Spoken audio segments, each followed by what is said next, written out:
Now, President Trump is getting ready to speak to the Israeli parliament right now in Israel. We're going to take a live look right now. Abraham, Isaac, and Jacob.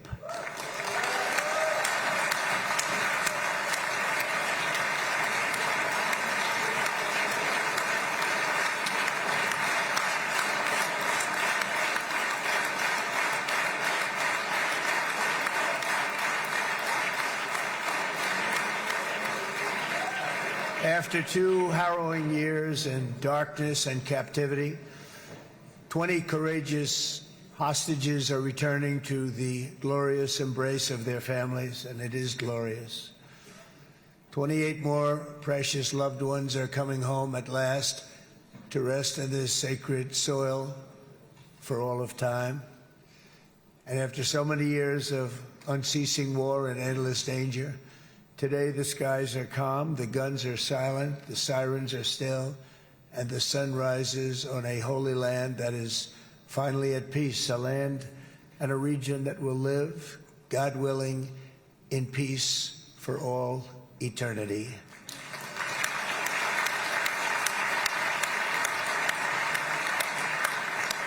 This is not only the end of a war, this is the end of an age of terror and death, and the beginning of the age of faith and hope and of God.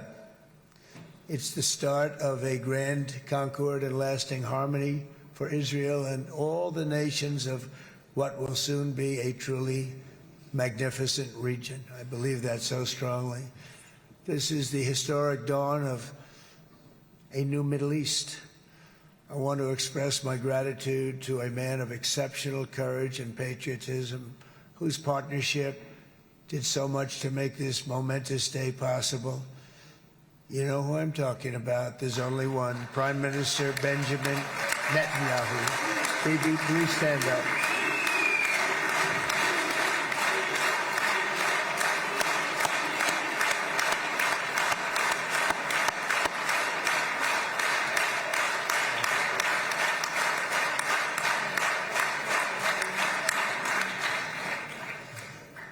And he is not easy, I want to tell you. He's not the easiest guy to deal with, but that's what makes him great. That's what makes him great.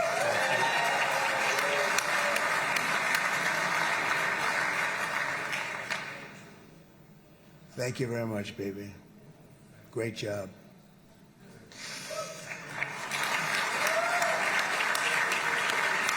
And let me also convey my tremendous appreciation for all of the nations of the Arab and Muslim world that came together to press Hamas to set the hostages free and to send them home. We had a lot of help. We had a lot of help from a lot of people that you wouldn't suspect, and I want to thank them very much for that.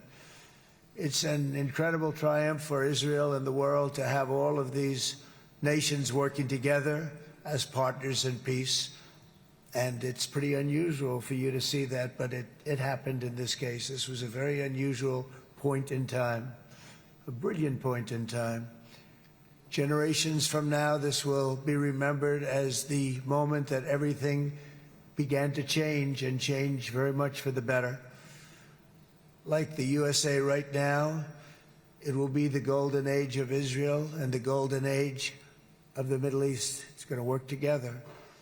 I'd like to thank several great American patriots for their invaluable help in getting something done that almost everyone thought was absolutely impossible. We were wasting our time. So many people said, "You're just wasting your time." But we weren't, because we had talented people working with us, and we had people that loved your country, and frankly, people that loved the region. They loved the Middle East.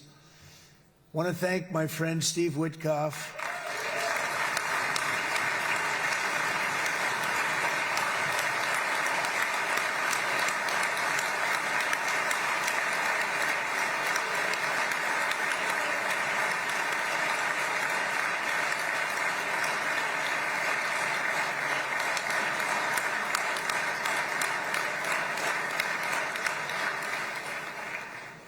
You know, Steve was chosen by me.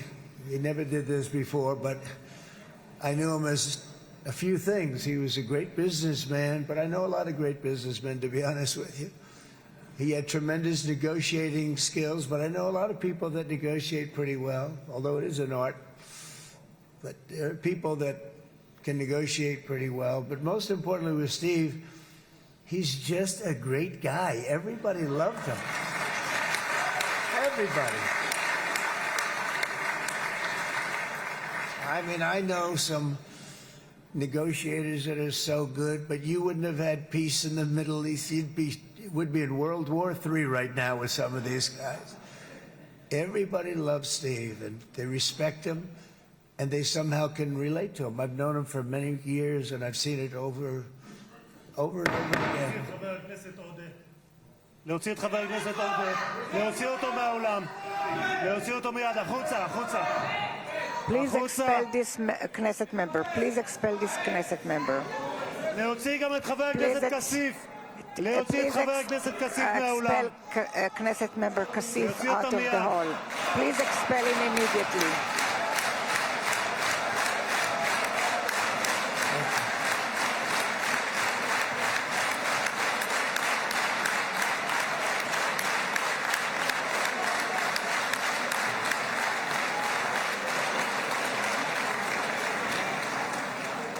Sorry for that, Mr. President. I'm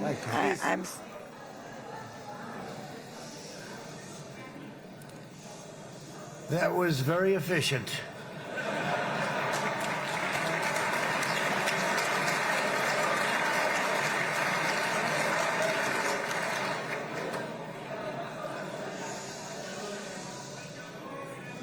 So back to Steve. He's